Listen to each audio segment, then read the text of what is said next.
Hey, in today's video, I'm going to show you how I made this beautiful and durable laundry table slash workbench.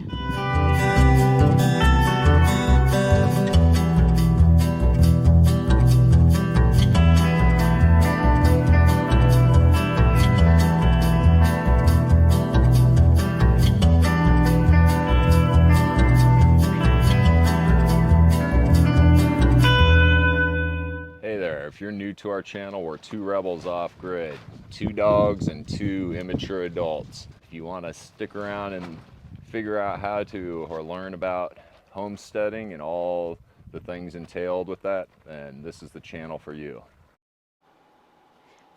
Hey everybody, today I'm going to show you how I built this laundry table slash workbench. And specifically, I want to talk to you and show you how I finished it to protect it from the very extreme elements that we live in here in Southeast Arizona. I used a technique that is known here in the US. It's called Shou Sugi Bahn. And most people that live out here will use this technique to finish wood because it provides really good protection from the sun, the wind, and the rain. However, if you're in Japan, they actually know it as Yakisugi, and they don't call it Shou Sugi Bahn in Japan. So it's interesting though, because it is a ancient Japanese technique for finishing and decoratively finishing wood. So I've decided to use that technique. I really love the way that it looks. So we bought pretty inexpensive wood that we found at the Home Depot. We bought some 2x4s. We also bought some 1x6s. So the 2x4s form the frame and the legs, and then the 1x6s are for the top.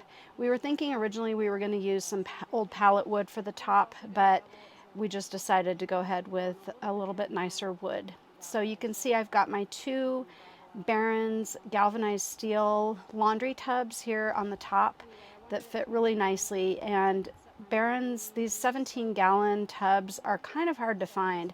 I really had to search around, but they should hold up really well outside. They're watertight, and I have plenty of room in here to get a full big load of laundry, including sheets and blankets and things like that. And then I've also bought that little bamboo clothing scrubber.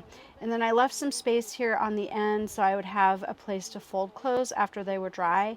And then this is a Gallagher brand wringer. I bought this on Amazon, and then it should do really well outside also, except it does have rubber. The little tubes are rubber, so I'm feeling we'll probably need to replace those occasionally. These little plastic clips came with this drying rack, and I don't really like them too well.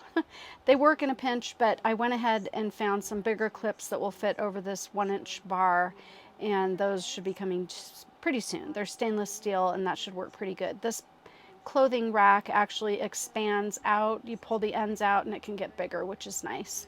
So this is kind of what the laundry setup looks like before I finish the wood.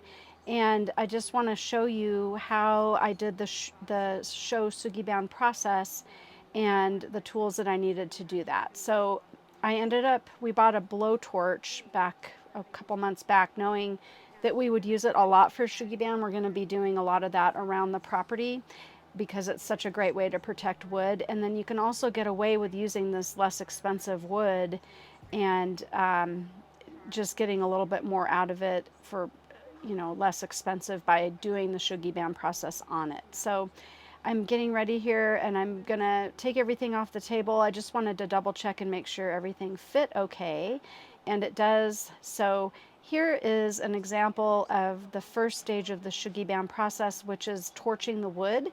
I went ahead and did the bottom of it first with this torch.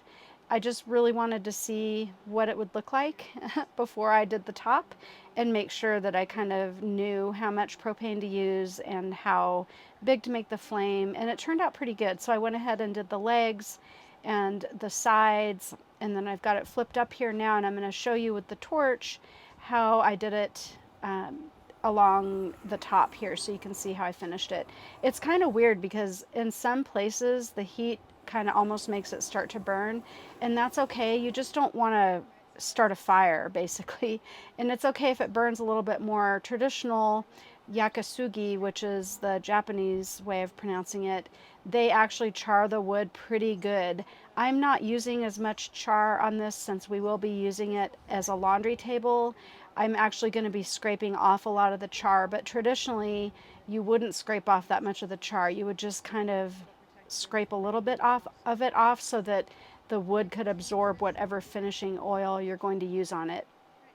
So here it is done. I've done the char, and you can see it's not even, and that's okay. That's the way we want it to look. It's kind of a rustic kind of process. So it turned out really good, and you can really see by torching it, it really does bring out a lot of the grain in the wood and the knots and things like that. And of course, wood has natural oils that are in there that are going to kind of protect it from burning, especially around the knots. So those knots tend to stand out a little more. But that char on the end there is what I'm going to kind of scrape down. And I'm going to use this very stiff wire brush that I also got at Home Depot. It was really inexpensive. You have to be careful with this because you can cut yourself with it. The bristles are pretty stiff, but any stiff metal brush will work for this. And then you can kind of see how this will scrape off. So I'm just doing it lightly. I'm not trying to take all the char off, just most of it. And then you can see how it kind of makes a little bit of a mess, but that's okay.